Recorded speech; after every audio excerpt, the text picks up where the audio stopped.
What's going on, y'all? Welcome back to another episode. I'm SwipaCam, and welcome to my channel. Now, y'all, 10,000 subscribers. We going to Serbia. Hit the subscribe button. Let's continue to build the SwipaGame community together, and we're going to have some merch coming out. Anyway, y'all, I just got done watching the Denver Nuggets playing against the Oklahoma City Thunder on October 13, 2021, in one of the last preseason games of the year, and the Denver Nuggets lost 108-99.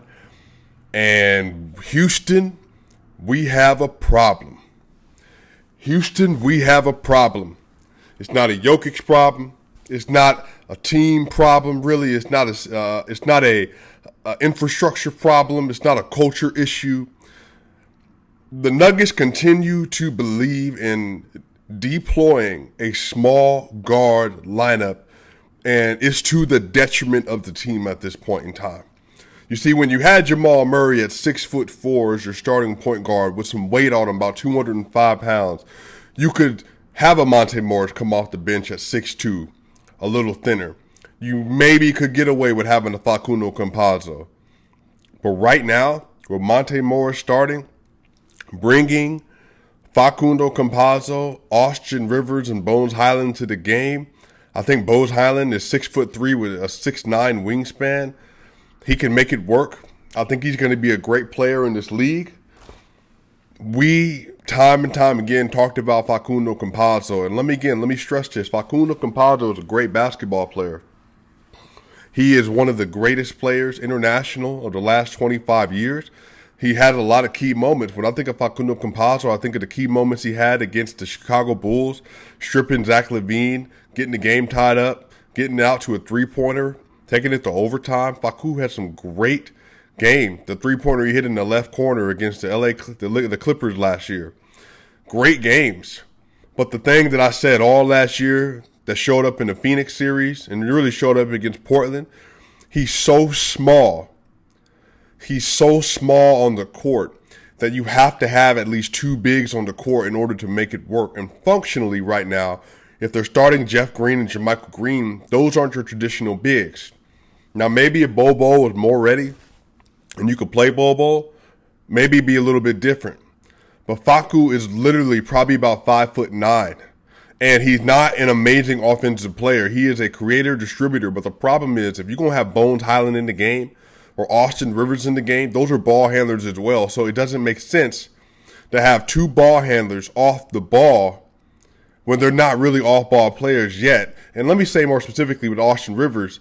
Now, he can hit some spot-up three-pointers, but even tonight when he caught the ball, he was jab-stepping instead of just getting the ball and firing it. But that has to be his role. If Facundo Campazzo is going to be out there, he needs to have a pick and pop with Jeff Green. Jeff Green played well tonight. He had 15 points and 5 of 8 from the field, 2 of 4 from the three-point line with a +1 in the game that they lost by 9. Jeff Green looked good.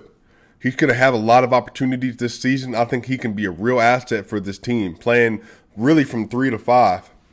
The problem with Facu, though, is, you all, that I am worried about backside rotations, switches, when they're doing off-ball screens, and Facu gets turned on to the screener.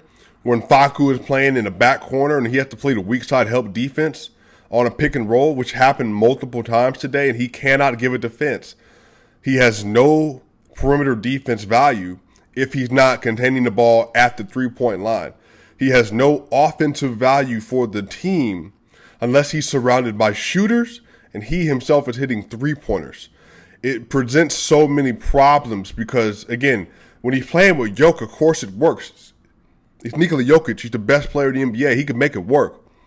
But Facu is so small that when you have Monte Morris, Facu, Austin Rivers, and the tallest one among them is 6'2", and you're playing them against the elite teams, even tonight against the OKC Thunder, it's just not schematically, it doesn't make sense to me anymore because you saw what happened in the playoffs. Again, right now, it looks like, here's what the 10-man rotation looks like right now.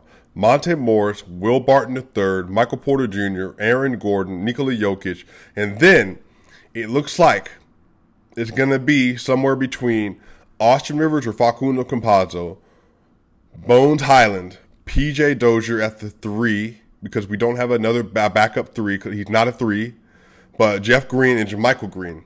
And then Bol, Vlaco Chanchar, Marcus Howard, and that's going to be kind of your reserves. But it looks like they're trying to decide between Facundo Campazzo and Austin Rivers to be the 10th man. Because you remember, Michael Malone's going to try to take 10 to 9 during the regular season, 9 specifically when it gets to later date, and when you get into the playoffs, it's going to be sitting around 9. I think Bones Highland is going to continue to take a leap this season because he is a natural scorer. He's a natural playmaker. He gets to the basket, and he also can shoot the 3. The problem with the American NBA game with Facu is because he's so small, the way that the game is played in the NBA, he has to be able to contribute at a degree offensively that offsets the defensive weaknesses that he does have, not by his own fault. Again, he's a gnat. He flies everywhere. He tries to make plays here and there. And again, I'm not even trying to use this episode to harp on Facu, but the point of this is to say that schematically, long term, I don't see how this works for the Denver Nuggets continuing to have this strategy to play Facu, to play Monte, and to play Austin Rivers. Because you're already small in the front court when you have Monte Morris there. But again, the reason Monte Morris can get away with it because he's 6'2", Will Barton 6'5" to 6'6", Michael Porter Jr. is 6'10" and a half, Aaron Gordon is 6'8" and a half, and then Jokic is 7 feet to 6'11". So that offsets all of that. So I'm worried about what's going to happen with Facu. My other biggest concern for this team is the perimeter defense. My ideal starting lineup would be PJ Dozier at the point, Will Barton at the 2, Michael Porter Jr., Aaron Gordon, Nikola Jokic. The reason being is because PJ Dozier is by far the best perimeter and backside defender that the Denver Nuggets had by far, because he's 6'6" and he's a freakishly long athlete. The thing is they don't have a backup 3, because then this is also the problem with the construction of this part of the roster. That if you don't start Monte Morris, that means you're playing Monte Morris, Netta Facu which is what they did last year, which I didn't like last year. Now you're playing Monte Morris, Facundo Campazzo, Jeff Green, Jermichael Green, Bol or Vlaco Chanchar. They, at the 5, they're weak on the bench, and at the 1, they're strong, but they're small, and then they're weak at the 3 behind Michael Porter Jr. They have no more 3s. PJ Dozier is a point guard or a shooting guard, but he's out of position right now. I would love to have PJ Dozier in the starting lineup because I'm so tired of the narrative that Jokic can't play defense when, in fact, that's not what it was. Jokic might have been the best defender on the starters tonight. But the problem is that Jokic, when he gets in pick and roll, he has to, again, because they're playing a hard hedge, he's playing up at the level of the screen. Well, that perimeter defender, whoever's on the ball player, they have to get over the screen and get back in position. But again, if it's Monte, he's small. He's not a great defender. Jamal Murray was a larger player. And again, I know it was laughable a little bit, but he was top 5 on the Defensive Player of the Year chart last year at some point. But it's just because he knows how to get back in position. Monte's just smaller. Facu is small. And then on top of that, Austin is not super big. He tries hard, but he's small. PJ Dozier is a big guard. And he has athleticism, and he knows how to play defense, and from an intelligence standpoint especially. So I wish that the Denver Nuggets would just get a perimeter defender. Hey, man, get Avery Bradley. Get Matisse Thybulle. Do like one of them. Just let. Sometimes you have to sacrifice. And again, this is just me, and it's preseason. My biggest thing is I'm tired of the narrative that Jokic can't play defense, when in fact, the reason that Joel Embiid is such a great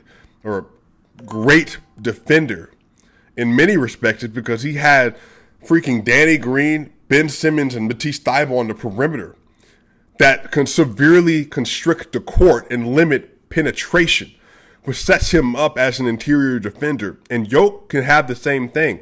The reason Marc Gasol, remember when he won Defensive Player of the Year in the 2012-2013 season, is because they had freaking Tony Allen and an elite perimeter guard and Mike Conley at that point in time.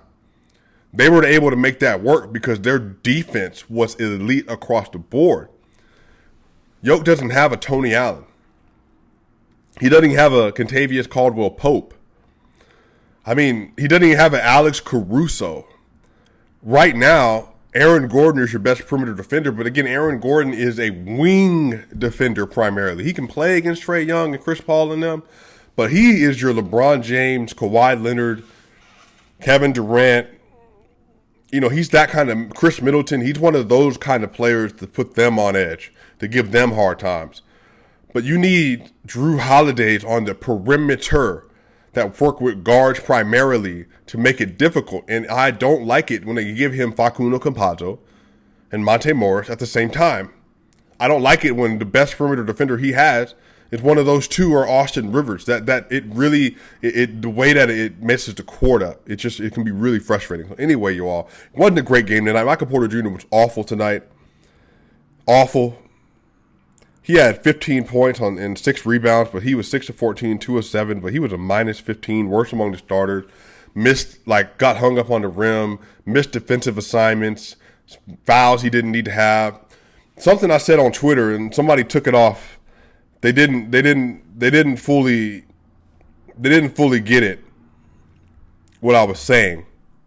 But what I said was Michael Porter Jr., he's not yet ready to take on the load and to take on the weight and the workload that Nikola Jokic has from a standpoint of game-by-game excellence, because he's still such a young player. He takes quarters off still sometimes, halves off even. And I don't mean taking off from an effort, but from a mental lock-in standpoint, he's just not there. But remember, Nikola Jokic, it took him up to year 5 to stop taking off quarters, to come into the season. Remember, he would come into the season and he would average like that even the 5th year. He came into the season averaging like 16, 8, and 5, 16, 10, and 5, which is great for everyone else but Jokic. And everybody was like, why is he starting off so slow? It took until getting into the pace of the middle of his 5th year for him to be like, all right, every game, every moment, I'm here. MPJ, it's going to take him literally probably another year and a half to be able to get to that point where he is locked in every game, every possession. Kevin Durant, the reason he's Kevin Durant, he's been in this window now for the last 6-7 years, because every game he's locked in. And really, Kevin Durant was locked in offensively every possession coming into the league. That's why when he was 21 years old, he averaged 30 points per game. Michael Porter Jr. just doesn't have that. Even dribbling tonight, he got loose on his dribble, the ball got too far out in front of him, and he lost the ball. Like, he just is not there mentally all the time. But let me also stress this. It's preseason. It's simple as that. It's preseason. It's not pretty. Doesn't sound great. You want the Nuggets to win, but the fact of the matter is it's preseason. And there are really some things that bother me about the roster. Again, y'all, what did I say? I'm going to talk about that. I'm not going to give my season predictions yet. We'll have that video coming up. I have some collab videos coming up as well with some great YouTubers, some great content developers. So, you all are going to get a treat with that. But I am concerned with how small the Nuggets are in the perimeter. It showed itself tonight. It wasn't a great game. Nikola Jokic tonight had 22 points, 12 rebounds, and 5 assists on 8 of 11 from the field, 1 of 1 from 3, 5 of 5 from the free throw line, 1 block, 3 steals. He was great. His team wasn't great. Aaron Gordon, 3-2-2, 1 of 8, 0 of 3, not great. Will Barton, 11, 9, and 4, decent, but 5 of 14, 1 of 6, -9. So that's what it is, man. They're really gonna have to figure that perimeter defense out. Anyway, this is the preseason game, you all. I am not tripping at all. There is no reason to trip. They play again tomorrow, so we'll be right back here tomorrow. They play against the Oklahoma City Thunder, and then next week we coming up, opening game of the year against the Phoenix Suns. So y'all, this is SwipaCam, Swipe a Gang. We're gonna be back tomorrow. I'll see y'all soon.